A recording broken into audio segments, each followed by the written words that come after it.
जा रही है ना सबको? ठीक है। आज हम लोग जो है कल हमने क्या देखा था, इससे मैं कुछ पूछ लेता हूँ आप लोगों से। चल, इंट्रोडक्शन देखा था ना योगा थेरेपी। योगा थेरेपी जो है WHO के अनुसार क्या है? ज्योति प्रवीण रेड्डी जी, ये बताइए। हाँ ये सर। क्वेश्चन आते हैं? हाँ। हाँ जी, बताइए। According to WHO, health is a state of complete physical, mental, social well-being. Okay.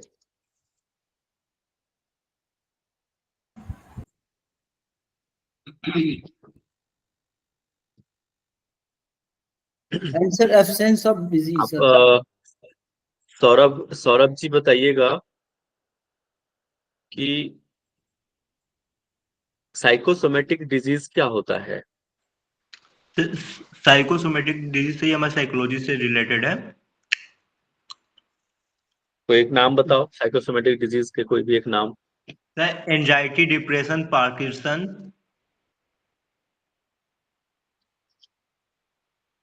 आवाज आ रही ठीक। सर? मनोकायिक रोग कहते हैं ना, जो पहले हमारे मन से होते हुए शरीर पे जो इफेक्ट करे, सब साइकोसोमेटिक डिसीज। मतलब cardinal, what is the principle of yoga therapy? Navneet ji बताइएगा। नवनीत हरिदास जी, आप बताइए कि प्रिंसिपल्स ऑफ योगा थेरेपी क्या है? कल बताया था हमने।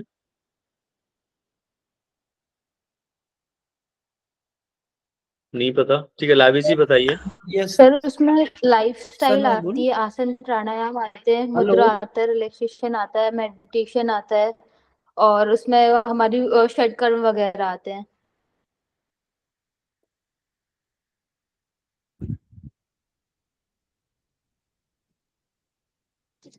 सर, योगा थेरेपी मीन्स कि जो योगा प्रैक्टिसेस, वो योगा प्रैक्टिसेस जिनको हम जो है डिजीज को क्योर करने के लिए और प्रॉब्लम को हील करने के लिए करते हैं, उसको थेरेपी कहते हैं। Is also principle. Relax the body, slow down the breath, calm the mind is the principles of yoga. So also वो भी है, ये भी है, दोनों ही से। ओके।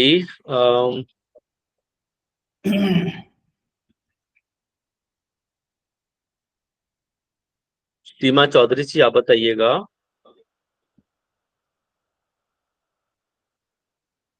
कि जो हमारा यौगिक स्ट्रक्चर सिस्टम में क्या क्या आते हैं, हमारे यौगिक स्ट्रक्चर सिस्टम में क्या क्या होते हैं? सीमा चौधरी जी जी सर। सर इसमें बताइए। आपने भी सप्त धातु बताया था, त्रिदोष बताया था। बहुत बढ़िया। रस, और क्या रक्त, था? मेद, अस्थि, मज्जा, और त्रिदोष ने बताया था वात, पित्त और कफ। अभी ठीक है, सप्त धातु हो गए, त्रिदोष हो गए, इसके अलावा इसके अलावा सर पंचकोश बताया था, याद है? हाँ जी, पंचकोश बताए थे। उसके बाद आपने बताया था इसमें पंचकोश कैसे फिजिकल एनर्जी माइंड इसके साथ बताया था। ठीक है, ठीक है। अभी पूजा भारती जी, आप बताइए कि लाइफ स्टाइल के अंतर्गत क्या आता है? सर यम नियम ये बताए थे लाइफस्टाइल के अंदर। राइट है, वेरी गुड। बॉडी प्यूरिफिकेशन के अंदर क्या आता है? प्रकाश यादव जी बताइएगा। प्रकाश जी, आप बताइए बॉडी प्यूरिफिकेशन में क्या क्या चीजें होती हैं? बॉडी प्यूरिफिकेशन में सर तो ये षटकर्मा से रिलेटेड है, लेकिन आयुर्वेदा से तो जो हमारा वात पित्त कफ को अगर बैलेंस कर लिए तो फिर जो मतलब शारीरिक काया है उसको हम एक मतलब स्वस्थ रख सकते हैं, जहाँ पर हम अपने बॉडी को एक अच्छा प्रमोशन कर सकते हैं, ट्रीटमेंट दे सकते हैं और प्रिकॉशन कर सकते हैं, रिहेबिलिटेशन कर सकते हैं। ठीक है, आसन में क्या क्या चीजें ध्यान रखना होता है, बताइएगा। पूजा रानी जी। क्या क्या उसके एलिमेंट्स हैं, कंपोनेंट्स ऑफ आसना क्या क्या है? आसन में हमने देखा था ना। पूजा जी रानी जी, यस बताइए।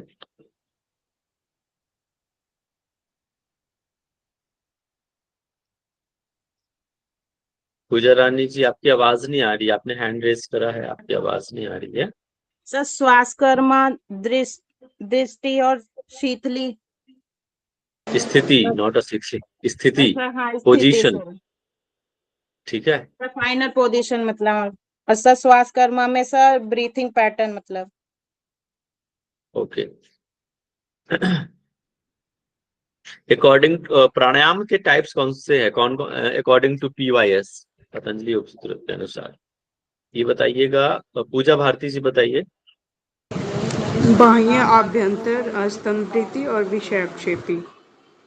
अच्छा, और ये हम इसमें जो क्या क्या करते चीजें, हैं मतलब रेगुलेटर्स और प्राणायाम क्या क्या है, क्या क्या ये चीजें है आप सर देश ध्यान रखते काल हैं? और संख्या के हिसाब से। मतलब कि हमारी जो ब्रीदिंग की लेंथ है वो कितनी होनी चाहिए, कितने समय तक होनी चाहिए और संख्या में कितने नंबर में करेंगे हम ये।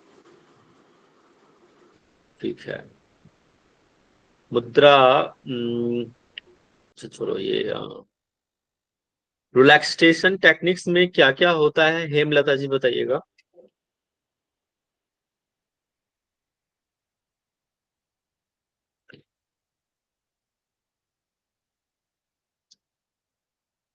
Sir hello. मैं रिवीजन करके नहीं आई हूँ और देखी भी नहीं, कल इंग्लिश में था तो थोड़ा हिंदी में करूंगी ऐसे अरे तो। तो ये तो अपने, आप तो देखो, आप तो खुद भी अब यूज करो ना ब्रेन का। रिलैक्सेशन में क्या कराते हो आप?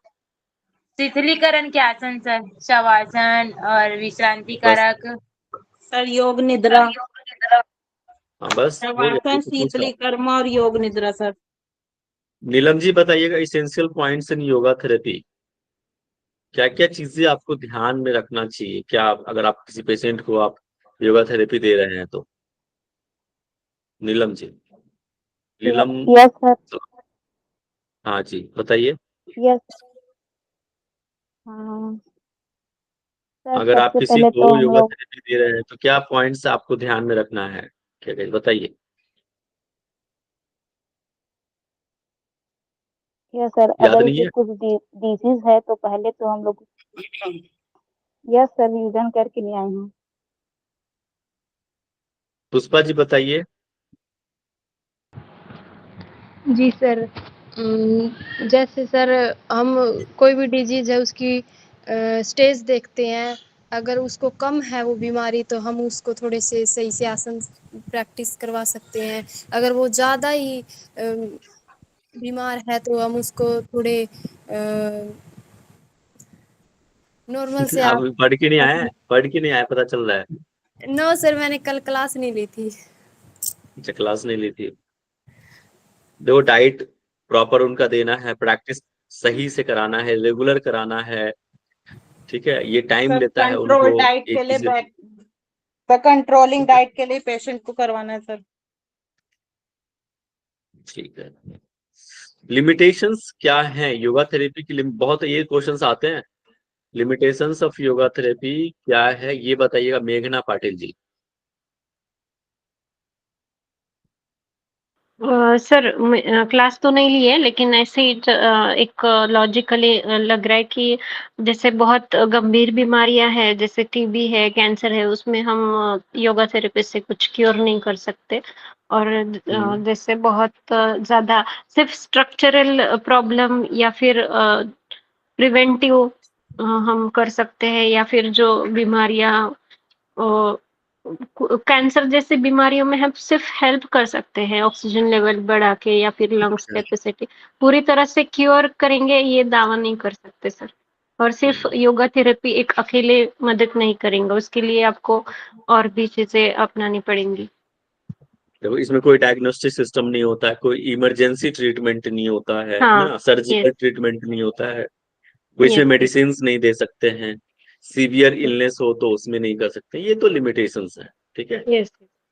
और सर जो चलो आज मैं नेक्स्ट काउंसलिंग टॉपिक होते हैं, क्या? काउंसलर जो काउंसलिंग करते हैं सर, मतलब जो परामर्श होते हैं पेशेंट, उनके बीच में एक अगर बहुत अच्छा मतलब कम्युनिकेशन नहीं है तो भी उसको चीज को व्यवहारिक चीज को नहीं समझ पाते हैं। जैसे आपने पहले क्वेश्चन पूछा था मनोकाई क्या है, तो अगर जो काउंसलर है उसको अच्छी तरह से नहीं समझ पाया तो ट्रीटमेंट किस तरह देना है, एक तो सर ये बहुत लंबा खिस्सा है। और उसके बाद एक समय आपने सर बता दिया इसका क्लिनिकल कोई वैज्ञानिक पद्धति नहीं है और बहुत जगह इसका मान्य भी नहीं है, वो तो एक कारण है।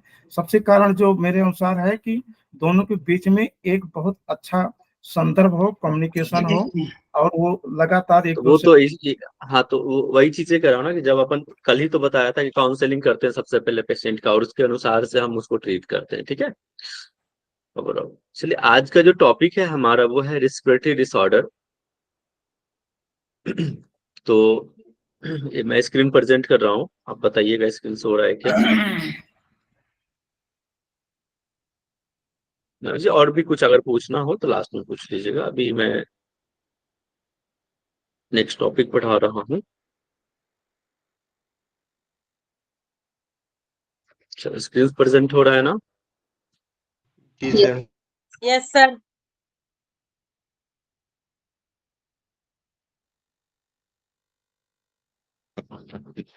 देखो हमने ये जो हमने कल भी डिस्कस किया था कि थेरेपेटिक योगा में, योगा थेरेपी में टोटल हमें 8 डिसऑर्डर्स पढ़ने हैं।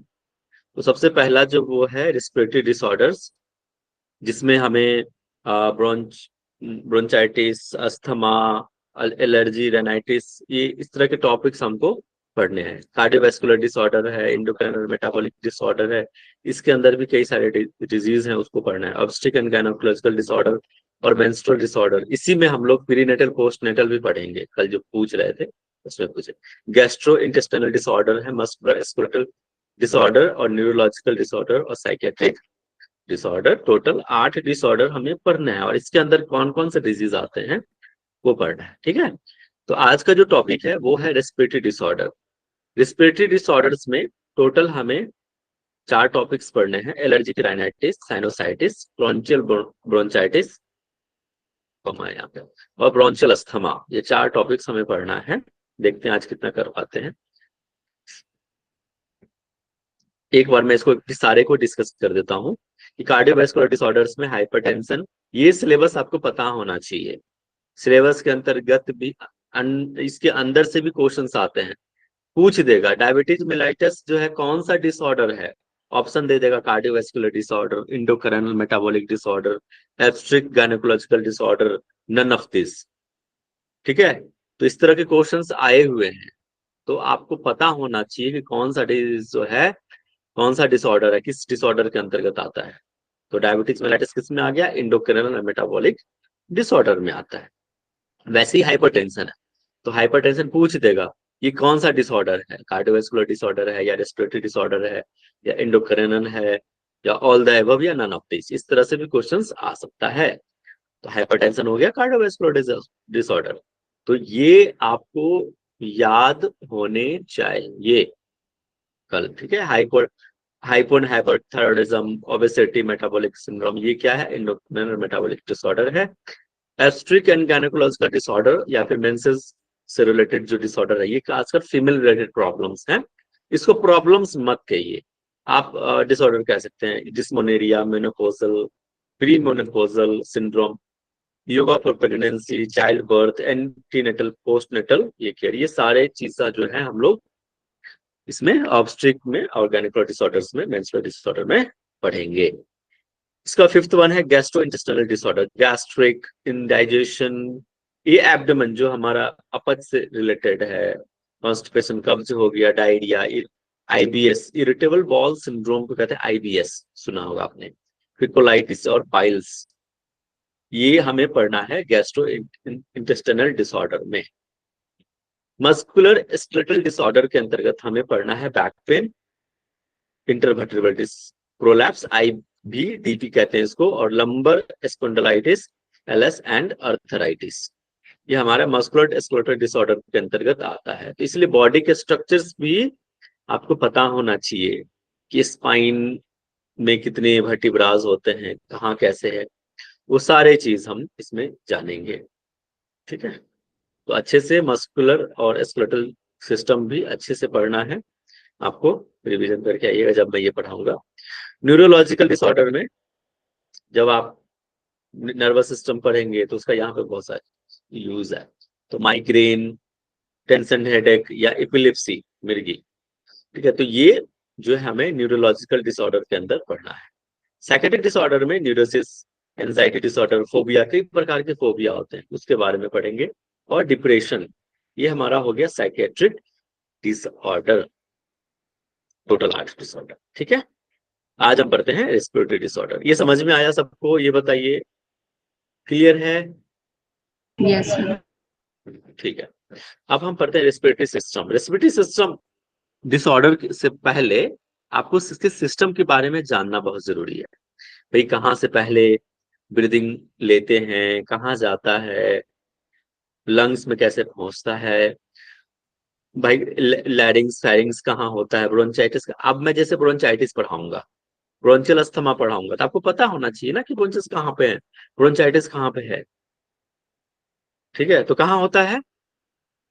लंग्स में होता है सर, वहां पर जो ब्रांचेज होते हैं उसमें ब्रोंकाइल होता है, फिर ब्रोंकाइल ब्रोंकलिस होता है, फिर एयर सैक्स एल्वोलाइज होता है, और उसके बाद बहुत फिर बढ़िया, ठीक है। तो आप इसको ध्यान दीजिए, अभी मैं इसको बता रहा हूँ, एक बार फिर से इसका रिवीजन हो जा रहा है आपका, कि पहले सबसे पहले जो होता है हमारे नसल कैविटी, नास जो हम सांस लेते हैं, ठीक है, और वहीं पे होता है पारानजल साइनस, और फिर ओरल कैविटी, ये नोस्ट्रल के पास के बाद होता है ओरल कैविटी, फैरिंग्स, लैरिंग्स, फिर ट्रैचिया, ये जो रिंग्स होते हैं ना, इसको कार्टिलेज कहते हैं, ये जो रिंग शेप लाइक स्ट्रक्चर्स होते हैं जैसे कार्टिलेज, तो उसको ट्रैचिया कहते हैं। और ये ट्रैचिया फिर दो भागों में इस तरह से, दो लंग्स में लेफ्ट और राइट में डिवाइड हो जाता है। इसको ये जो होते हैं ट्रैचिया, ट्रैचिया से फिर ये कनेक्टेड होकर ब्रोंचस, और फिर उसके अंदर जो छोटे छोटे जो ये सैकला के स्ट्रक्चर्स हैं, ब्रांचेस जो बने हुए हैं, ये हो गया आपको ब्रोंची। और यहाँ से अंगूर आपने देखा होगा ना, ग्रैप्स, कैसे छोटे छोटे छोटे छोटे अंगूर रहते हैं इस तरह से लटके हुए, उसी तरह से एल्वोलाई रहते हैं, ठीक है, जो हमारे एयर को सक करने का काम करता है वो, और फिर उसको लंग्स में फैलाकर फिर धीरे धीरे पूरे बॉडीज में इस तरह से जाता है। तो ब्रोंची, ब्रोंचस, सॉरी ये ब्रोंचस हो गया, और जब इन अंदर जाता है लंग्स में तो ब्रोंची, और ब्रोंचियोलिस जो होता है छोटे छोटे छोटे जो होंगे वो ब्रोंचियोलिस, फिर अल्वोलाई, और ये टोटल जो ये लंग्स होता है लेफ्ट एंड राइट लंग्स, ठीक है। इसमें आपको और अच्छे से क्लियर समझ में आ जाएगा, ये देखो, ठीक है। नसल कैविटी, ओरल कैविटी, फिर लैरिंग्स यहाँ पे नहीं है, लैरिंग्स पहले, फिर फैरिंग्स हो गया इधर, फिर ट्रैचिया हो गया, और इसके अंदर फिर आता है आपको लंग्स हो गया, डायफॉर्म्स हो गया, ये पसलियां हैं, रिब्स हो गया, ये आपने ऑलरेडी एनाटॉमी में पढ़ा होगा रेस्पिरेटरी सिस्टम। सबसे पहले क्या होता है, ये पैसेज है, ये किस तरह से एयर जो है जाता है हमारे डायफॉर्म्स में, किस तरह से पहुंचता है। तो नसल कैविटी सबसे पहले, फिर फैरिंग्स को गया, फिर लैरिंग्स को गया, फिर ट्रैचिया लंग्स पे, फिर ब्रोंचियोलिस और ब्रोंची, एल्वोलाई, फिर डायफॉर्म। डायफॉर्म में क्या होता है, एक पेट में हवा नहीं जाता, आपको पता है ना, डायफॉर्म में जाता है, और डायफॉर्म्स के मसल्स जो है एक्सपैंड होकर वो नीचे की तरफ प्रेस करता है, जिसकी वजह से हमारा एब्डोमेन फूलता है। Getting that point? समझ गया आया ना, कैसे पेट में कहते हैं कि आप जो पेट फूलता है, तो पेट में हवा नहीं जाता एक्चुअली, वो डायफॉर्म्स मसल्स जो है एक्सपैंड होने की वजह से वो पेट फूलता है। अब आता है साइनोसाइटिस, ये यहाँ से डिसऑर्डर स्टार्ट हो गया है, आप इसको समझिए। मैंने टाइप्स ऑफ साइनस पूछा था कल, बताया था ना, बताइए क्या होता है, कौन कौन से हैं टाइप्स ऑफ साइनस में, थोड़ा बताइए।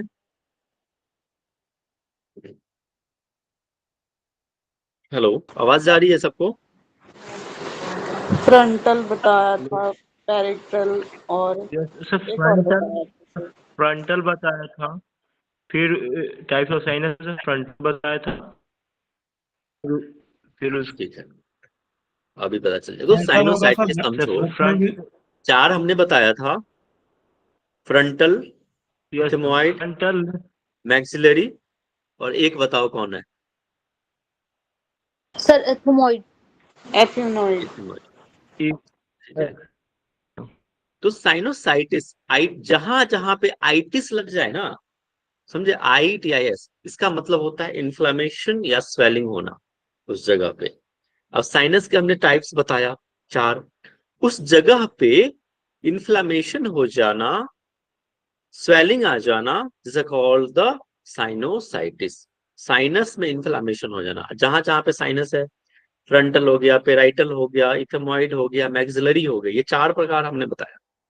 वहां पे इन्फ्लामेशन, उसकी लाइनिंग्स पे इन्फ्लामेशन हो जाना, दिस द साइनोसाइटिस। कहते हैं हम लोग साइनस हो गया, एक्चुअली ये वर्ड टर्म गलत है, साइनस होना।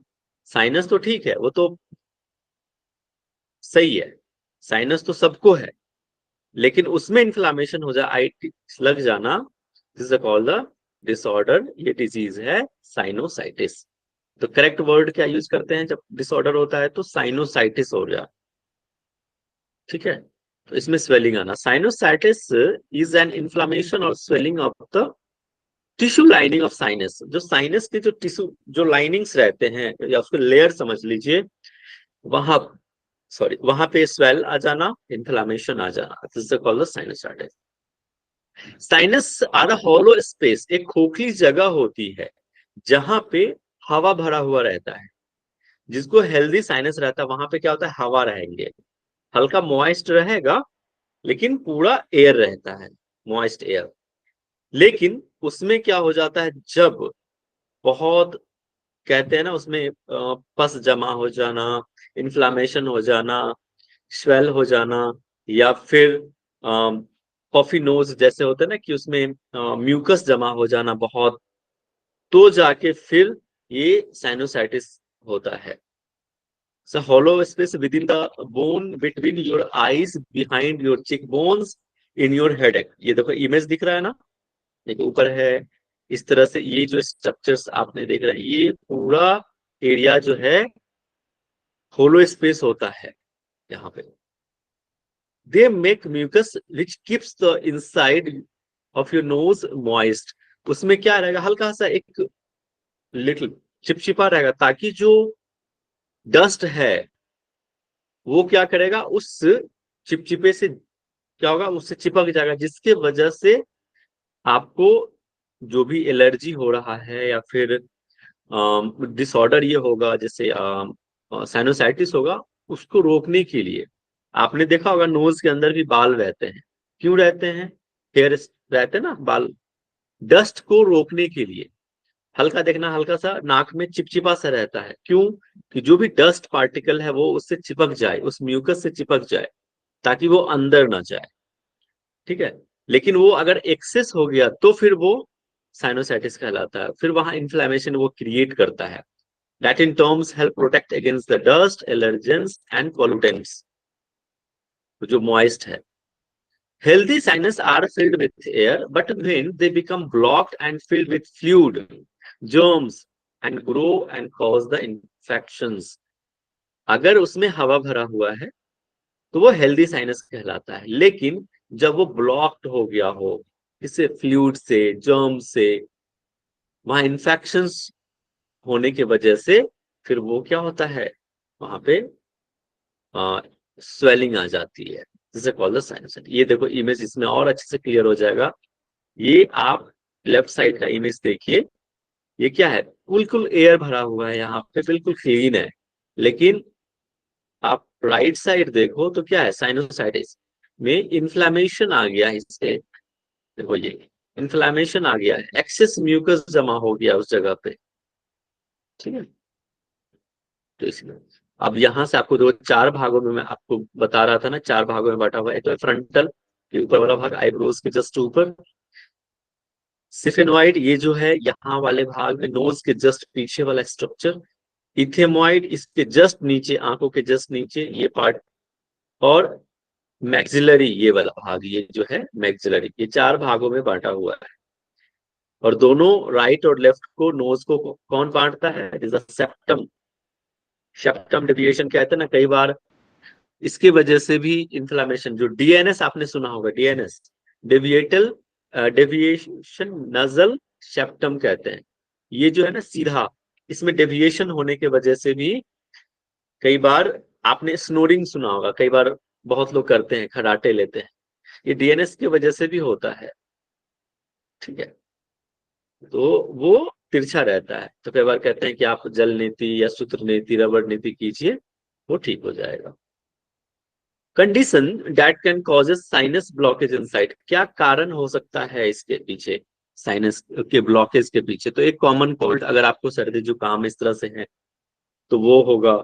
Allergic rhinitis which is swelling of the lining of those of the nose causes the allergy, अगर उसके लाइनिंग में जो नोज है, उसको लेयर्स है, उसमें अगर स्वेलिंग आ गया है तो भी होगा। किसके वजह से? एलर्जेंस के वजह से। जो एलर्जेंस क्या होता है? पोलन्स इसको कह सकते हैं। एक जैसे कोई डस्ट पार्टिकल है, आपने देखा हो कोई अगर अत्र लगा लेता है तो फिर बहुत छींकी ऐसी आती है, तो एलर्जेंस, स्मेल की वजह से, इस सब चीज की वजह से भी एलर्जिक राइनाइटिस होता है।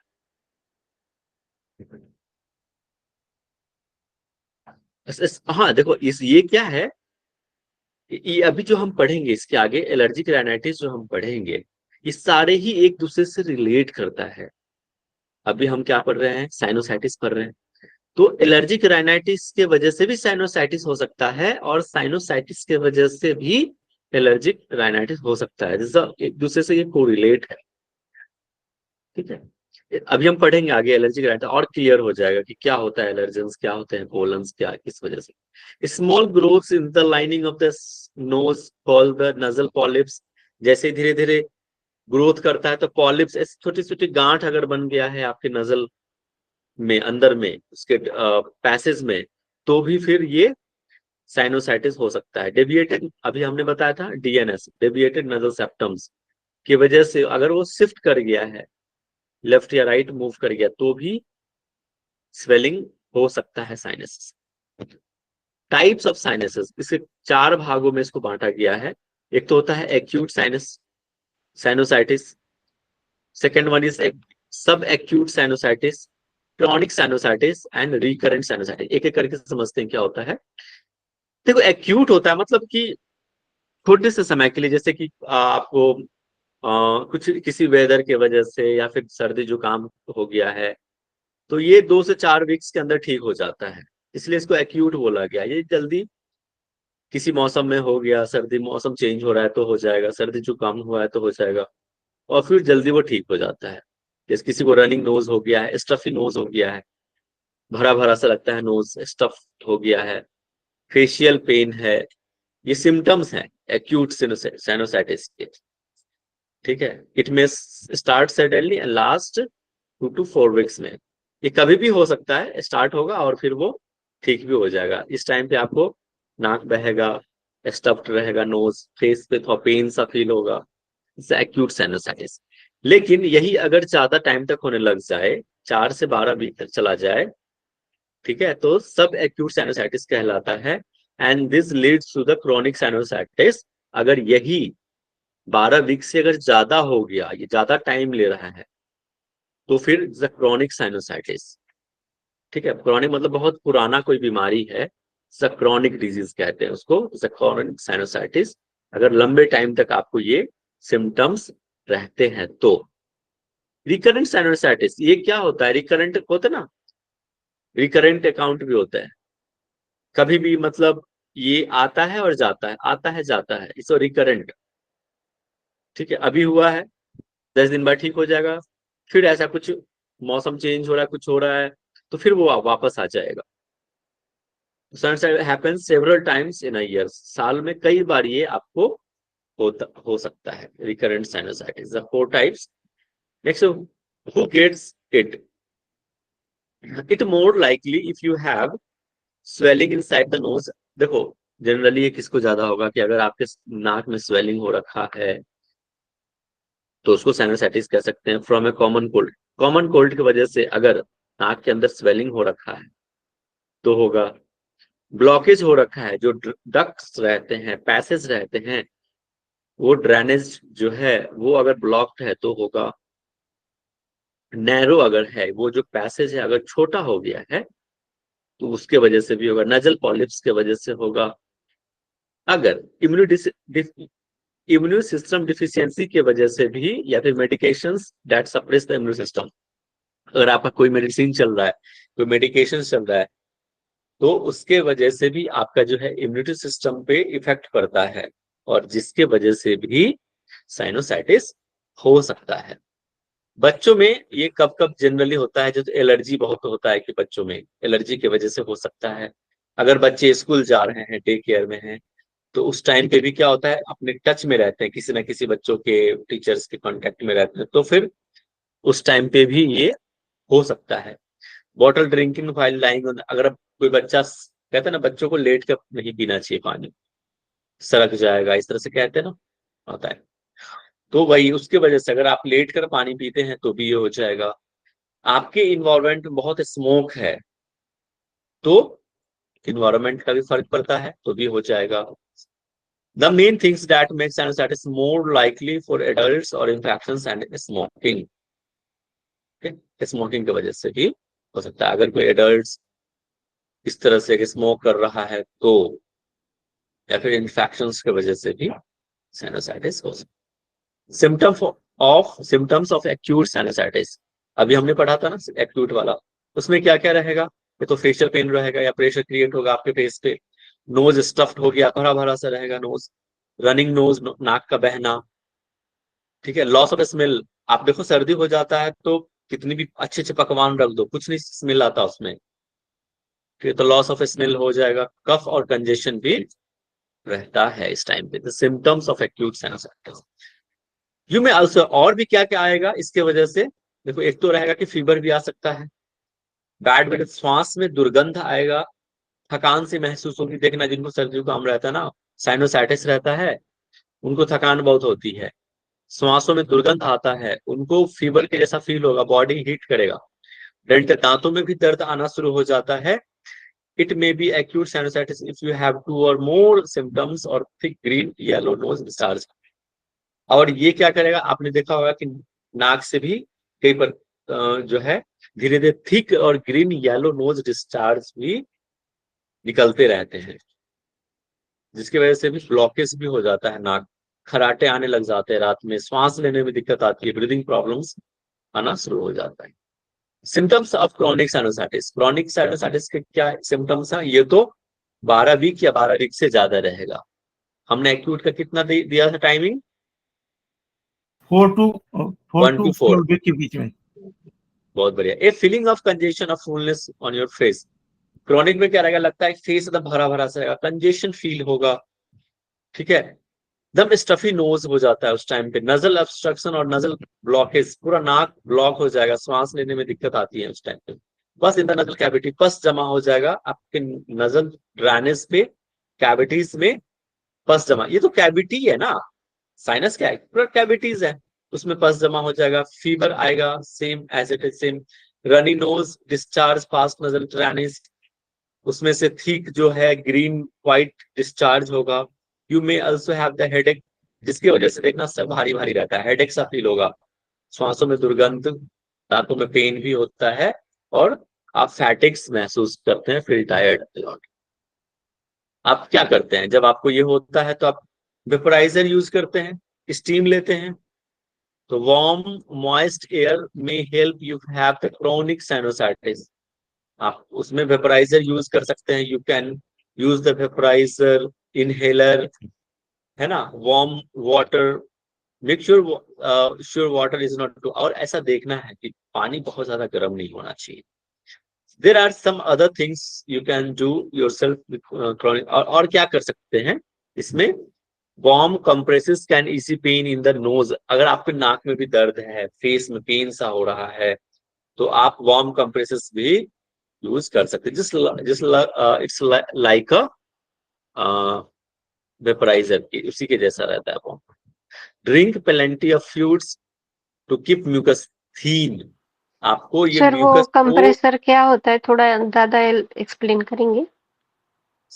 देखो वार्म कंप्रेसेस ऐसे रहता है ना कि जैसे आप हील करते हैं, आप जैसे मसाज देते हैं ना, किसी को बॉडी को एक्सप्रेस करते हैं, कंप्रेस करते हैं ना मसल्स को, ताकि आपका पेन, गरम तेल से मसाज करते हैं ताकि आपका दर्द, वैसे ही एक वार्म कंप्रेसेस रहता है जो आपके नोज को, जैसे लाइक एक स्लो मसाज आप समझ सकते हो गर्म से, जो आपके पेन को कम करता है। Okay okay sir. ठीक है। आपको ज्यादा पानी पीना है, क्योंकि जो म्यूकस होता है ज्यादा थिक ना हो, थिन रहे, इसीलिए आपको plenty of waters you have to take, है ना। ज्यादातर आप फ्लू पानी पियो, उतना अच्छा है आपके लिए। उस टाइम पे पानी पीने का मन नहीं करता तो आप पानी को हल्का, ल्यूक वार्म वाटर्स आप ले सकते हैं उस time. Second one is allergic rhinitis. अभी जस्ट हमने इससे पहले भी बताया कि एलर्जिक राइनाइटिस की वजह से भी साइनोसाइटिस होता है। सेम वैसे ही एलर्जिक राइनाइटिस क्या है, एलर्जी की वजह से, किसी भी पोलन्स के वजह से या फिर पोल्यूटेंट के वजह से ये आपको होता है। इसको हम हे फीवर के नाम से भी जानते हैं, एग्जाम में कई बार दूसरा नाम से भी पूछ लेते हैं। तो आपको ये भी रिमेम्बर रखना है कि एलर्जिक राइनाइटिस का दूसरा नाम क्या है, हे फीवर। इसमें क्या होता है, और ये इस बार आया था शायद तक, क्या ये क्वेश्चन आया है इस बार शायद। आया ही जी है, सर जी। ठीक है, इसलिए याद कर लो अच्छे से। मैं जितना पढ़ा रहा हूं ना, इसके आगे से कुछ नहीं आने वाला है, संजोग है तो एग्जामिनर के ऊपर रहता है, लेकिन जितना पढ़ा दिया उसको अच्छे से पढ़ लो ना, इसी में से आएगा। लेकिन अच्छे से पढ़ना है आपको, पढ़ना तो आपको ही है। नहीं समझ में आए 10 बार पूछो, मैं कोशिश करूंगा समझाने का। देखो एलर्जिक राइनाइटिस में क्या होता है कि जैसे ही हम किसी भी एलर्जन के कांटेक्ट में जाते हैं या पोलन के कांटेक्ट में जाते हैं, तो फिर हमारे बॉडी के अंदर एक ऐसा सेल होता है जिसको हम टी हेल्पर टाइप सेल कहते हैं, TH2 टाइप सेल्स कहते हैं। ये क्या करता है, एक एक हार्मोन रिलीज करता है जिसका नाम होता है, एक केमिकल रिलीज करता है, नॉट अ हार्मोन, से केमिकल, हिस्टामाइन। और ये प्रोटेक्ट करता है, ये डिफेंड करता है उस एलर्जन से हमारे बॉडी को। दिस आर नेचुरल केमिकल्स, ठीक है। It's a inflammatory disorder driven by TH2 cells, T helper type cell, याद रखना, which play an important role coordinating the immunity responses to large extracellular pathogens। ये sales जो है, जैसे ही मैंने क्या बोला, हमारा बॉडी जब कांटेक्ट में जाता है पोलन्स के, आपको समझ में आ रहा है ना पोलन क्या होता है? एक समझ लो पोलन्स क्या है, एक डस्ट पार्टिकल समझ लो, जो एलर्जी, आप जैसे पराग हो गया, आप खुशबू, फूलों पे खुशबू जो होती है ना, पराग, स्मेल निकलता है, कुछ हल्के डस्ट पार्टिकल, छोटे छोटे चीज, उसको हम पोलन्स या एलर्जेंस कह सकते हैं, ठीक है। उससे क्या होता है, हमारा बॉडी रिएक्ट करने लग जाता है। कई कितने लोगों को इचिंग होने लगेगा, छींकी आने लगी, से एलर्जी किसी चीज से। तो जैसे ही उस चीज से बॉडी हमारा कांटेक्ट में जाता है, तो ये cell, T helper type cells क्या करता है, एक केमिकल, नेचुरल केमिकल रिलीज करता है हमारे बॉडी से। इसका नाम है histamine. It release the histamine which is a natural chemical that defends your body. रक्षा करता है किससे, उस एलर्जन से, हमारे बॉडी को डिफेंड करता है। Allergic rhinitis occurs seasonal. आप देखो ये समझ में आ गया ना, ये टर्म याद रखना, हिस्टामाइन टी हेल्पर टाइप से रिलीज होता है और बॉडी को प्रोटेक्ट करता है उस एलर्जन से। एलर्जिक राइनाइटिस के भी दो टाइप्स में यहाँ बताया, एक तो सीजनली रहेगा और एक पेरेनियल, मतलब ईयर अराउंड, कभी भी सालों में हो सकता है, और सीजनली जो सीजन में, द टू टाइप्स। हम इसके टाइप्स को आगे डिस्कस करेंगे। Pollen is the most common allergens is seasonal allergic rhinitis. Seasonal allergic rhinitis में ये पोलन बहुत ही कॉमन होता है। जैसे कि बहुत लोग आपने माइट्स, जो हमारा डस्ट माइट्स होते हैं घर में जो बिछा के रखते हैं, बाहर से आते हैं और पैर को पोंछते हैं, उसमें जो डस्ट पार्टिकल है उससे भी एलर्जेंस होता है। घास जो रहते हैं उससे भी होता है, grass. Skin allergy symptoms are usually seen immediately after coming into the contact with allergen system। अभी जो हमने कहा आपको, जब तुरंत इमीडिएट रिस्पॉन्स करना शुरू कर देता है बॉडी हमारा उस एलर्जन की वजह से। टाइप्स क्या हो गया अभी हमने बताया, सीजनल और पेरेनियल। पेरेनियल में मतलब ईयर अराउंड कभी भी ये आपको हो सकता है, ये इंडोर होता है, ये याद रखना। Seasonal allergies usually occur during the spring और फॉल सीजन। फॉल सीजन बोलो तो आप कह सकते हो कि चेंज ऑफ सीजन, उस टाइम पे ये होगा, या फिर स्प्रिंग सीजन में होगा। स्प्रिंग सीजन में ज्यादातर देखो कि फूल ये सब ज्यादा आते हैं, उसके वजह से भी ये होते हैं। Are you typically in response to outdoor allergens. याद रखना सीजनल में ज्यादातर आउटडोर जो होते हैं, जैसे फूल हो गए, घास हो गए, एनीथिंग एल्स, जिसके वजह से ये सीजनल एलर्जिक राइनाइटिस होता है, आउटडोर एलर्जेंस की वजह से। रिमेंबर पेरेनियल में क्या होता है, ये इंडोर होता है, इंडोर सब्सटेंस की वजह से, जैसे डस्ट माइट्स अभी हमने बताया। पेट डेंडर, जैसे आप कुछ पालतू जो जानवर हैं उनके जब बाल टूट के गिर गए, या फिर उसके जो स्किन निकलता है, हम लोग क्या करते हैं, या फिर या सलाइवा उसके जो होते निकलते हैं, कुत्ते आते हैं और चाटने लगते हैं फेस वेस, या फिर अपन बहुत उससे क्लोज चल जाते हैं, उसके बाल टूटते हैं बिल्ली के या कुत्ते के, और बॉडी पे जाने की वजह से भी इचिंग्स या इस तरह के एलर्जेंस हो सकता है। तो बी केयरफुल, मैं ये नहीं कर रहा हूं मत करो, लेकिन आपको केयरफुल रहना चाहिए सब चीजों से। ओके, और ये एनी टाइम कभी भी हो सकता है, ईयर अराउंड सफरेगी। कॉमन एलर्जेंस क्या क्या हो सकता है, टाइप्स मतलब क्या क्या चीजें हो सकते हैं कॉमन एलर्जेंस, बताया ना। फूल होते हैं, flower pollens, trees specially spring, अभी जस्ट हमने इसके बारे में डिस्कस किया। Grass pollen in summer and fall seasons में ज्यादातर होता है ग्रास पोलन। देखना होगा कि ये समर के टाइम में ना घास से सूखने लग जाते हैं या फिर चेंज होने लगता है, तो उसके वजह से भी होता है। वो डस्ट माइट जो पायदान होते हैं, पैर पोछते हैं, उसमें जो डस्ट पार्टिकल्स हैं वो। Animal dander which is old skin, जो स्किन निकलता है पुराना स्किन होकर और फिर नया स्किन जो आने लगता है, तो वो जो बाहर निकलता है उसके वजह से भी होता है। कैट सलाइवा, बिल्ली के जो सलाइवा होते हैं वो मोल्ड के वजह से भी ये चीजें होते हैं। मोल्ड बोले तो जो कवक रहते हैं ना, फुफुद, ये सब चीज की वजह से भी एलर्जिक राइनाइटिस हो सकती है। रिस्क क्या है, risk factor of allergic rhinitis. अगर किसी को अस्थमा है, किसी को एलर्जी का ऑलरेडी प्रॉब्लम है, तो हो जाएगा। हैविंग एक्साइमा, एक्साइमा एक क्या होता है, एक्साइमा में होता है कि बोले तो इचिंग्स होना, ये स्किन रिलेटेड प्रॉब्लम है। ड्राई स्किन हो गया, या फिर इचिंग हो गया, या फिर इन्फ्लेमेंट स्किन है, उसके वजह से भी हो सकता है। ठीक है, इसको हम एटॉपिक डर्मेटाइटिस भी कहते हैं एक्साइमा को। डर्मिक से प्रॉब्लम है, स्किन से related problem, that's why it's called the atopic dermatitis. Having blood related with allergies और अस्थमा, अस्थमा के वजह से भी हो सकता है। लिविंग और working in an environment that constantly expose you allergen like the cigarette. हाँ, अब जैसे कि आप देख लो कि कोई अगर सिगरेट पी रहा है, स्मोक या perfume, hair spray, wood smoke, it, आप जाते हैं कई बार काम कर, ऑफिस में ज्यादातर होता है, बहुत छींकी आएगा, अलग अलग तरह के लोग परफ्यूम, कोई रोज लगा के आ रहा है, कोई जैस्मिन का यूज कर रहा है, अलग अलग डिफरेंट। तो फिर हम लोग उसको वो हमारा बॉडी रिएक्ट करने लग जाता है इस तरह से। ठीक है, वुड की वजह से भी हो सकता है, वुड स्मोक की वजह से।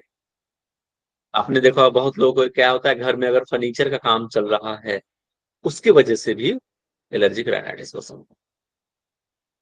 कॉमन सेंस, हाँ, घर में जैसे कि कोई वॉल पेंट हो रहा है, उसमें भी होता है कितने लोगों को, उसके स्मेल बहुत लोगों को पसंद नहीं आते।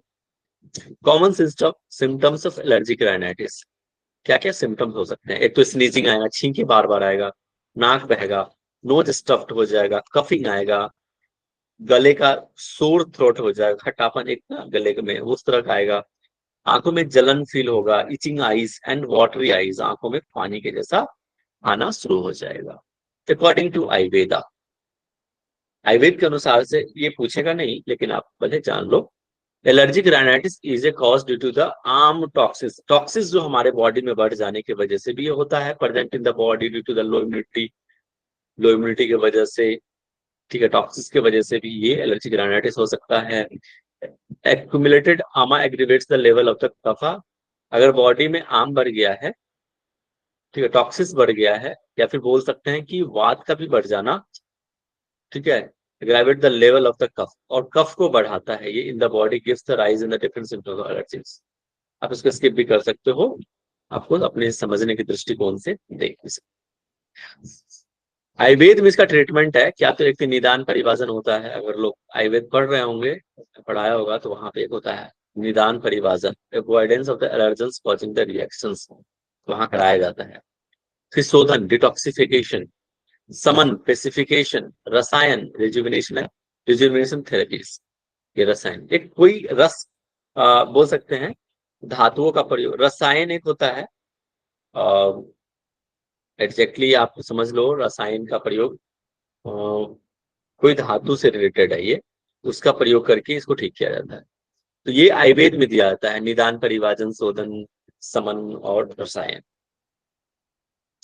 ठीक है। और आहार विहार भी प्रॉपर होना चाहिए पेशेंट का, है ना, डाइट प्रॉपर लीजिए, विहार आपका जो चर्या है, दिनचर्या, वो प्रॉपर आपको मेंटेन करना है। This is all about the allergic rhinitis हमने देखा, फिर हमने देखा साइनोसाइटिस, ब्रोंचियल साइनोसाइटिस देखा, इसके बाद हमने देखा क्या, एलर्जिक राइनाइटिस, ये दो टॉपिक्स हमने देखे हैं। कल ये हो जाएगा क्रॉनिक ब्रोंचाइटिस, पढ़ा दें क्या, 5 मिनट आपके पास टाइम है, फिर लास्ट में कलस्थमा करा देंगे, करा ही देते हैं, छोटा टॉपिक है, ठीक है। क्रॉनिक ब्रोंचाइटिस क्या होता है, देखो क्रॉनिक तो वही हमने कहा जो पुराना जो है, प्रोडक्टिव कफ बहुत ओल्ड हो गया है या पुराना है, और ब्रोंचिस में होता है, ब्रोंचिस ट्यूब्स में अगर इन्फ्लेमेशन आ गया, आईटीएस लग गया, इन्फ्लेमेशन आ गया, इज द क्रॉनिक ब्रोंचाइटिस, ठीक है। ब्रोंचियल ट्यूब्स आपको पता है, bronchitis is inflammation of the lining of your bronchial tubes which carry air to and from your lungs। ये तो काम होता है ना उसके ट्यूब्स का, कि वो वाटर को एयर को कैरी करे और फिर लंग्स, हाँ, which carry the air to and from the lungs, lungs से एयर्स को कैरी करके फिर धीरे धीरे पूरे शरीर में इस तरह से भेजने का काम करता है। people who have bronchitis often cough, देखो क्या क्या हो सकता है, अगर किसी को ब्रोंचाइटिस है तो कफ होगा, थिकेंड म्यूकस निकलेगा, जो है मोटा म्यूकस जो है निकलेगा उधर से, विच कैन बी डिसकलर्ड, जो कहते हैं ना ग्रीन व्हाइटिश कलर जो है, इस तरह से डिस्चार्ज होगा ब्रोंचाइटिस में, आइदर एक्यूट और क्रॉनिक, ये दोनों हो सकते हैं, या तो एक्यूट भी हो सकता है और क्रॉनिक भी हो सकता है। इसमें कोल्ड आ सकता है, अदर रेस्पिरेटरी इन्फेक्शंस हो सकते हैं। Acute bronchitis is a more serious condition, is a constant irritations और inflammation of the lining of the bronchial tubes, उसके ट्यूब्स में क्या हो जाएगा, इन्फ्लेमेशन आ जाएगा, स्वेलिंग आ जाएगा, कांस्टेंट इरिटेशंस आएगा जो ब्रोंशियल ट्यूब्स है, और ये किस कारण से हो सकता है, स्मोकिंग के वजह से हो सकता है, due to the smoking. Acute bronchitis also called the chest cold, आपने जनरली आप सोचते कि चेस्ट कोल्ड हो गया है, इसका दूसरा नाम है, also is known as the bronchitis, chest cold. Usually improves with in, ये क्या होता है, नॉर्मली ये 10 दिनों में इंप्रूव कर जाता है, विदाउट लास्टिंग इफेक्ट, बहुत ज्यादा लंबा नहीं रहता, लेकिन फिर भी ऑल्दो द कफ में लॉन्गर, ये लिंगर नहीं है, mistake, longer for a weeks, कई बार क्या होता है, ये कफ जो है आपको वीक से ज्यादा भी जा सकता है। सिम्टम्स में क्या आता है इसके, एक तो कफ होगा, बनेगा, फिर प्रोडक्टिव म्यूकस निकलेगा जिसमें व्हाइट, येलो, ग्रे जो है डिस्चार्ज होगा नोज से, फैटिक्स, थकान फील होगी, और कोल्ड और चिल्स, मतलब ठंडा गर्म आपको बॉडी में फील होगा, चेस्ट डिस्कम्फर्ट होगा, हाँ, हेडेक भी आ सकता है, माइल्ड हेडेक, बॉडी पेन करेगा, ठीक है, और ये ठीक हो जाता है जल्द। क्रॉनिक ब्रोंचाइटिस। एक साथ ना हम लोग, आप कह रहे होंगे सर इतने डिसऑर्डर पढ़ा दिए और इसमें हमें योगा क्या सिखाना है, तो हम एक साथ जो है कॉमन जो है लास्ट में बताएंगे कि क्या हमें इसमें देना है ट्रीटमेंट इन सारे ही डिसऑर्डर में, इस रिस्पिरेटरी डिसऑर्डर में। क्लियर? तो अस्थमा देखेंगे, ये तो हमारा टॉपिक है, इसके बाद ये कल हो जाएगा हमारा। अगर आप टाइम दोगे तो मैं इसको भी कंप्लीट करा दूंगा। चलो ठीक है, आज के लिए इतना ही। आप क्या आज के लिए इतना ही, कोई आज के लिए इतना ही, ठीक है, चलिए थैंक यू। अब कल फिर हम इसको कंप्लीट कर लेंगे, फिर कल नया डिसऑर्डर देखेंगे। पढ़ के आना, पूछूंगा मैं आते ही, ठीक है। शांति पाठ कर लेते हैं। किसी को कुछ पूछना है? हाँ सौरभ जी, कुछ पूछना है अभी इसमें से? कोई भी क्वेश्चंस है? नेजर जो नेजर पॉलिप्स आप बता रहे थे, जो गांठें बता रहे थे,